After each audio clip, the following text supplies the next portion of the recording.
நேசம் வச்சு நெஞ்சில் வச்ச பூச்செடி நீயடி.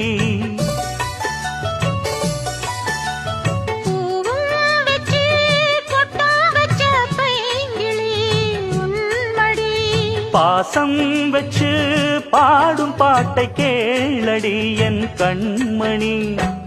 உள்ளம் என்னும் வீட்டிலே ஒட்டி வச்ச ஓவியம், எண்ணம் என்னும் ஏட்டிலே அச்சடிச்ச காவியம். மனசுக்குள் கோயில் கட்டி மகராசி ஒன்ன வச்சு பொழுதானா பூச பண்ணி வாழுற.